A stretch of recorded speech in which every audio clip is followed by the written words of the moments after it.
And so if there's anything that you ever see that you'd like to have added, or you're like, hey, this would be really helpful for future years if we included, reflection and feedback is a gift. So we welcome any and all reflection and feedback. Program evaluations for next fiscal year are a go. Mark and I are already filling up our calendars for fall. And so please reach out if we can support you with a program evaluation in the fall or in the spring of next year.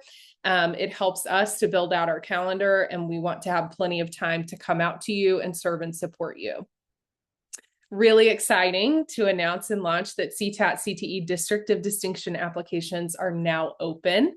Regardless if this is your first time or your third time to seek that designation, we encourage you to start working on that work now, because it perfectly aligns to some of the things that you submitted for CLNA as you're working on your Perkins, as you're working on your future planning for next school year. Complete it now while you have some, I'm not going to say more time because your time is stretched thin, just in a different way, but complete it now while you don't have as many friends and faces coming through your office, and you get some quality time to work on some strategic planning. If you need any technical assistance, reach out to Mark or I. We are happy to support you, help you. If you run into any bugs or issues with open water, or when you're filling out that work, you can either reach out to Mark and I, or you can loop into the team, and that information is included on the website. There is a new CTAT Online Learning Center course, Student Empowerment for Learning Success. Think of this for your teachers. Maybe if you have a CTE coordinator that is responsible for strong curriculum development, student empowerment, this would be a great resource for them. And so we are just wanting to spread that information and share where it benefits you. The 26-27 federal grant application, the annual trainings are going live on June 3rd and June 12th. June 3rd is specific to special education. If that's in your world too, by all means, please attend. Many of you will be going to the Perkins 5 Strengthening CTE for the 21st Century. Not for institutions, but that second one that's listed there on June 12th. And then keep in mind that applications must be submitted to TEA by September 3rd. And so if you have any questions about Perkins 5 and filling out that, I highly recommend that you attend this training. And then Mark and I, or your ESC center specialists, are there to provide that support and guidance as well. The RPEP planning and expansion grants are, they posted on May 15th. The application deadline is June 30th. So if you are a rural school system that aligns to the RPEP, this is definitely worth investigating. We have heard some incredible outcomes from our friends in South Texas, West Texas, that have had the opportunity to implement this in their school districts and surrounding areas with great success. So if you meet the specifications of this grant, please fill out this opportunity, but know that the application deadline is June 30th. So you've got a little bit of runway, but the deadline is looming. TEA CTE newsletter posted about a new grant opportunity. This is the Career and Technical Education Innovation Services for Special Populations. This is available to you, and it is open.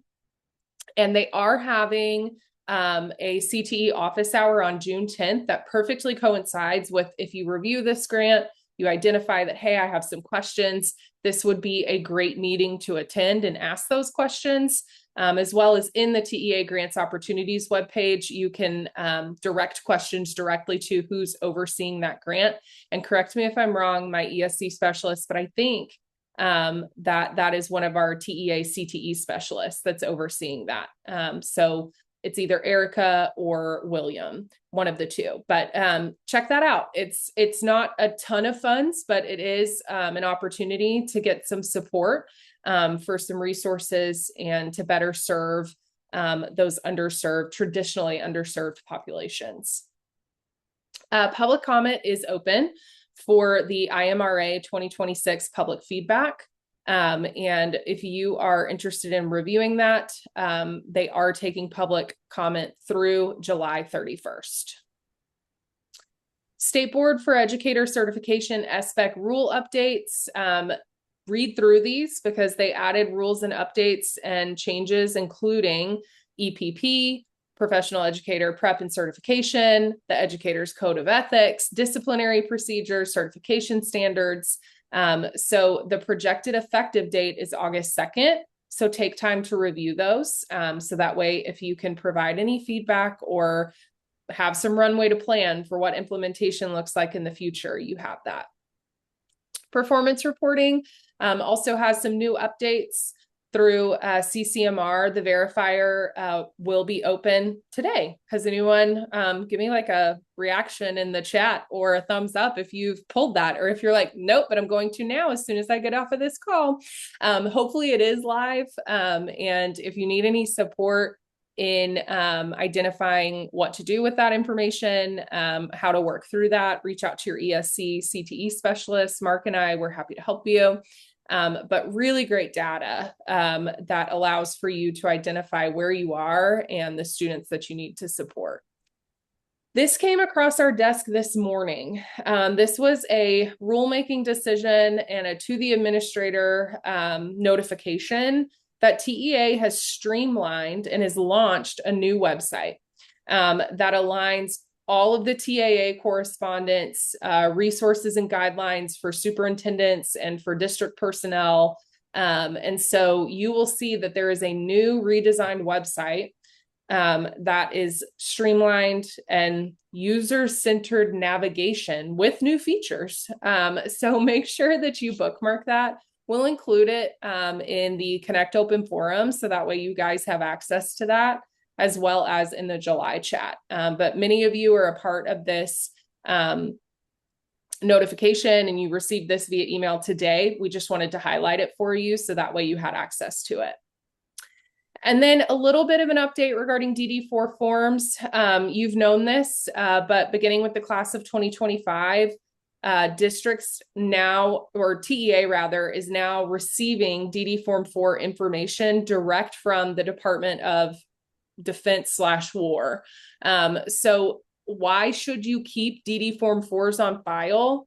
Because that is something that you can identify if you know that a student submitted the appropriate documentation, but they are not aligned in your CCMR verifier, then you can not fight that, but you can fight that with TEA and you can say, hey, look, this student had all of the appropriate information.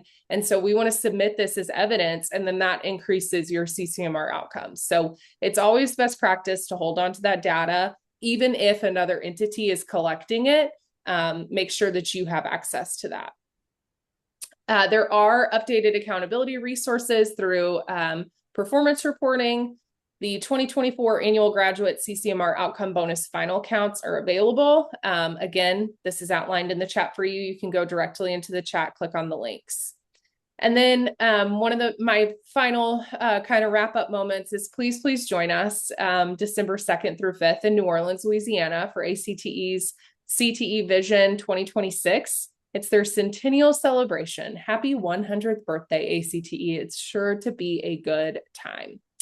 Hot off the presses, and thanks to Mark's incredible connections and networking, he was able to meet with an individual who is within TDLR and within leadership within TDLR.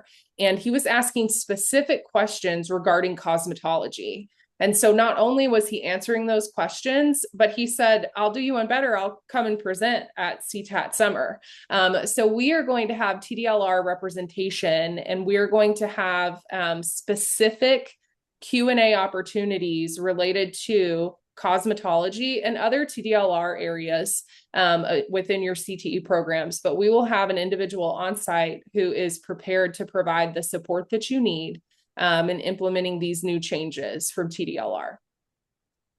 And then finally, we are still waiting on notification from TEA regarding their publication, an updated publication about the FAQ for the IBC reimbursement. Because of this last legislative session, because of changes in House Bill 2 that allow you to pay for 2 industry-based certifications plus ancillary costs. They have not updated that language in the FAQ yet, but this is also where you receive the information to inform your CFO and business office that, hey, we can't utilize Perkins or PIC 22 funds for program intent code funds for past or earned industry-based certifications. And so when we share that information, we're often met with, hey, they're asking for this in writing and we need it. The best source of resource that we can give to you is that FAQ. It's not live, but as soon as it's live, we will be sending that your way. You can use those funds if you're not asking for reimbursement. Yeah, but if you're asking for reimbursement, then you should use reimbursement funds. Mark's back. Hi, Mark. Just Mark, a little glitch over here at headquarters. that's No, okay. keep going. You're doing great. I think those Grandview zebras ran over a cord or something out in the road and turned off the internet for the whole community. State softball champions. Okay, go zebras. I am going to kick it back over to Mark, though, because I want him to share the great news of CT in the news as well as CT in the spotlight. Well, it's really what CT in the news, and you guys heard me say this before. I just kind of Google CT in the news in Texas and see what pops up because I kind of want to know if it's just random Joe Blow out there that's Googling where they're going to find. And of course, it wasn't anything shocking, but it's some good support for you guys. The Texas teacher shortage continues and it impacts CTE the heaviest because those teachers are the hardest to find many times because they require the work experience. So that's just a good article. And the link to the full article, of course, is always in the CTAT chat. And then our ESC spotlight this year for the second time was Region 7. And Carrie and Katie, we certainly appreciate all that you guys do out there at Region 7. And it's a good time to highlight these guys because they will be doing the admin level 2 training at the CTAT summer conference during the pre-conference sessions. And if you haven't seen level 2 training, I encourage you to do that. I always say that level 1 kind of gives you the information and the language and where the data comes from. And level 2, what I believe is the best thing. It teaches you how to use that data and information. So looking forward to the presentation and thank you for all you do at Region 7. Thank you, Mark. We were really excited to have our president, Paul, at our CTE summit that we had this week. He even made the East Texas news. So it was a great, great day. Chelsea, I think you're going to have to unshare now. Now, thanks for the opportunity to go out there. Carrie, great group out there at Region 7. Really fortunate to have the powerhouse that of the 3 individuals that you put up there on the slide, Mark. I mean, we had 160 participants and they were all present and engaged. Just, teachers there wanting to learn. And Carrie had a fantastic lineup of not only some workshops, but vendors there were just remarkable. So great work, Carrie and team. Looking forward to seeing what you bring to the summer. And I will also see y'all at the Long Public Service Conference, Carrie. Well, I think the strength of the association happens at the area level, and the ESC folks are so important to the area staff being the front line of information. And so, Paul, we appreciate you being out there for support, just like we do Carrie and Katie and all the folks at the service centers for what they do.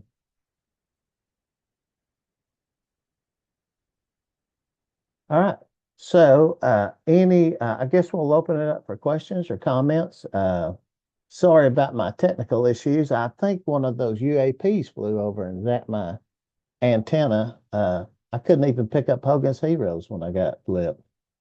So anyway, comments, questions? I think the one topic I have today is echoing what Angela Baker said. I don't like the new website. I tried to tech assist schools today, and I'm a visual person, and every link that I've clicked on is not working. So that's been, and there was no warning that it was going to change. Katie was assisting a district today, same thing, broken links. So yeah.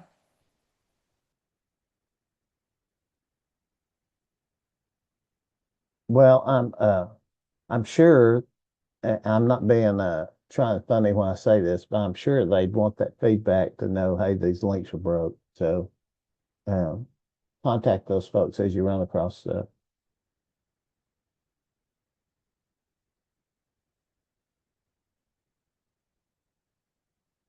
Chelsea, it might be helpful with the leadership that's on um, the Zoom here if you kind of gave them not a pretty good overview of what's going to happen with their law conferences, folks that are coming to the law conference in San Antonio. Perfect. So we have the full schedule posted online if you need that for any information. And then as well as your participants will be getting CPEs. But the first day is breakout sessions, followed by, or there's actually rather a keynote from the Texas Rangers, not the baseball team, but the actual Texas Rangers Department of Public Service. Then we have breakout sessions that are facilitated by experts in the field, as well as classroom teachers, as well as Carrie Chandler is going to be doing a teacher like 101 and kind of how to build that life raft and make sure that you're staying afloat because you're coming from industry. But now how do you have strong content knowledge, but how do you support that pedagogy growth? And then we have a conference social that they'll get to participate in. And then the next morning, we'll be headed out to the Forensic Anthropology Center, where they'll be learning bone identification, as well as body decomposition, and all things that freak me out and will probably give me nightmares, but our forensic science, law, and public service friends will love and enjoy. So super excited to fill their cup with that. Then finally, on the third day, we will have a plenary session with Armin Selek, who is with Youth Justice Alliance, and he will be showcasing how to support those individuals that are wanting to pursue legal studies, even if you don't offer legal studies as a program of study. How can you embed that within forensic science, within law and public service? And how can you connect with different stakeholders to support that? And what can you do in the classroom to create a mock court environment, meet those TEKs in all of those different areas, but satisfy the need of students who might be taking legal studies or law and public service courses, but ultimately want to become an attorney. So a really great lineup that we're super excited to showcase, and something also totally different than last year, because we have a lot of repeat attendees. And so we want to keep it fresh. We want to keep it engaging. And we also want to capitalize and take advantage of the opportunity that we have regionally wherever we are. So Huntsville, big hub for TDCJ. So we got the opportunity to go and explore that. San Marcos has a phenomenal body farm facility. So we definitely wanted to take part in that. And next year, we'll be in a new location that we're excited to tease out in the near future. And we'll have some new focuses. So that way our friends in FLIPS, Forensic Science, Law, and Public Service, can continue to expand and grow. Chelsea, it's fair enough to say that some of the feedback that we got last year was that the folks that come from the law background wanted a little more law and the forensics wanted a little more forensics. And we expanded some of the breakouts to where they can have some options. Is that fair to say? Absolutely. Thank you, Chelsea. I know looking forward to it. And really, we could have probably filled 25 more slots to this, but we're going to, I think quality is going to be important, and we're really looking forward to see how this comes off. Paul, you're putting together a task force to work with the CTSOs. Would you like to do a 62-mile overtake of that, what you guys are working on? Yes, sir. So the 62-mile overtake on that one is we're just getting our CTSO leaders together from the state of Texas to have really a roundtable discussion like we have every month here. So it gives them an opportunity, a platform to get on a call and get on a Zoom and share what's working for them, what's not working for them, and really find areas of supporting each other and just ensuring that we are all working together for the betterment of our students and the success of those programs. And it's not us stepping in and saying CTAT's better and bigger than anybody else. It's just we're here to help. And we have a great group of CTE leaders that want to find out more about our CTSOs and how we can best support our advisors and our chapter leaders in that. Paul, I think that's a worthwhile cause, and I think that dialogue that's going to be opened will pay dividends for years and years to come. And it's been very well received by the leaders as well. They see it as a need for us to have the conversations, and we're excited about that they're participating unwilling or willingly. Perspective and point of view is always an important component in communication, and so I think it's going to be important to have everyone's point of view at the table to make CTSOs better. All right. Any other comments, questions?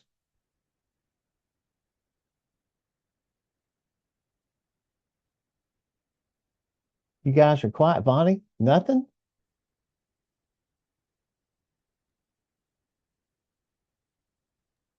Then Bonnie go to Cancun. Where did she go? I'll bring up something. Okay. So I know we were talking about certifications for teachers, and so I'm just letting everybody know I had to have a real heart-to-heart discussion with our HR department this week because with the new Senate bill that's come out about teacher certifications and them not having teachers on DOI, see, I already see some smiles. So the problem is that they think that it is pertaining to all teachers. And so I had to really go in today, or not today, but this week, and sit down and have a conversation with HR and really sit down and explain the difference between core and CTE. And they were not going to let me hire two people because they were not certified and they're coming from industry. And I had to basically go over HR and just go straight to the superintendent to get him involved. So I'm just letting y'all know that the HR people, because they had to submit a plan to the state, they're still wanting to try to loop CTE in that area. So just be careful. And it can really make your blood boil because it made mine boil. Thank you so much for bringing that up because that came up time and time again. And we left that documentation in the CTAT chat for like 4 months in a row. And if anyone would like the documentation where it's just core and that doesn't apply to CTE and other enrichment areas, is what they said, we can certainly send you that documentation. Just email Chelsea or I. Hey, Mark, for clarification on that, if it is a CTE course that confers core credit, they still have to be certified then. That is correct. They have to be a certified teacher, teach a core academic equivalent, like animal science, anatomy, physiology, forensics. That was our understanding, and my HR has been great, so I just want to make sure we were on track with that. Hey, Mark, and we have a small number of DOI, so we're not the greatest example, but we have a chart that is very specific for CT for HR to follow. If this, then this. And it's just a flow chart. And then it's course by course tally? It's covered by content more than course. And so it's very specific to what contents would be what we would call a DOI forever, and we would evaluate their industry standards. And so by having that for the last 3 or 4 years, we only have very few. We have about 6, but it has been able to easily identify when. And then they have a flow chart that they send me for approval through a Laserfish. So. I'm sorry, Tally. Sarah, would you please send, if you want that documentation, send me an email to mark@ctat.org and I'll send that to you. But Tally, thanks a lot. Is there a way we could share that, Tally Joe? I guess we could share it in the forum. Yeah, I'll get it down for you and just show you. I've had some other conversations to support. It really isn't anything rocket, but we just had to come up with something so that they could see our different mini contents. And they support us really well. We've had great conversations. So Well, it's like you said, Tally Joe, you guys are running a minimal, and then there's other districts, every CTE teacher they have is a DOI. So it's just it's so district to district that there's a lot of nuance involved. And so Can I I add encourage something, Mark? everyone to come up with a good plan for handling your DOI and training your DOI. Yes, Miss Chandler. We found here in Region 7, in training everybody, because CTE touches so many things, is we found a couple of years ago and doing an evaluation for a district, their CFO was like, what happened to our FTEs? They significantly dropped. So we did a dive in PEMS and we looked at their course codes and everything seemed to be right. So it was something else that, we were looking for. And when we found it, what it was the HR director at the time was doing one of her checklists for the year, which was to verify that everybody was appropriately certified in their teaching field for that particular year. And that person was not well versed in the flexibility for CTE teachers, and they turned the funding off if they didn't have an SBEC certification. So your high school principal may know, your CTE director, coordinator may know, counselor may know, even superintendent may know. But if you have somebody who's in that student management system or your HR system, it's really important that everybody all the way up knows. Yeah. And that's coaching that we all have to do.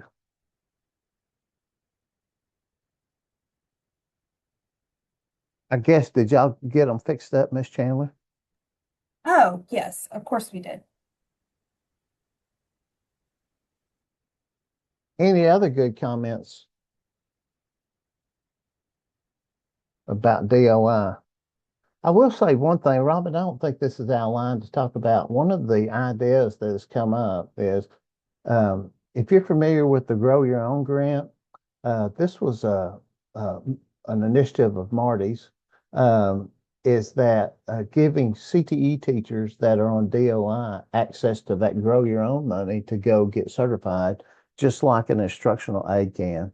And I thought that was pretty genius. And that's just a matter of changing the allowable uses on the Grow Your Own grant. So I hope something that works out. That's one of the things we have going on.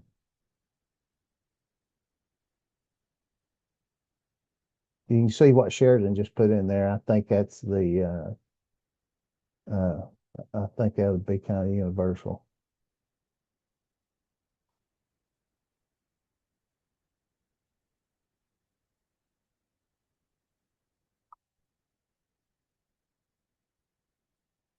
Chelsea, I was trying to look up that I'm just gonna have to look it up, send it out. But the TAA they had the on there. That's All what I'm right. doing on the back end.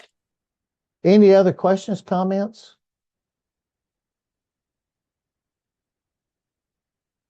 Owen, when do you start your um, uh,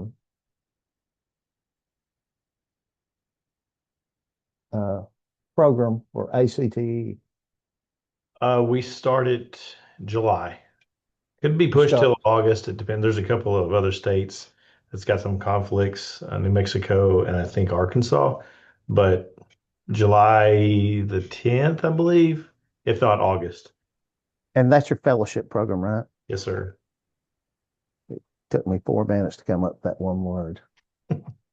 My brain cells are leaving with my hair.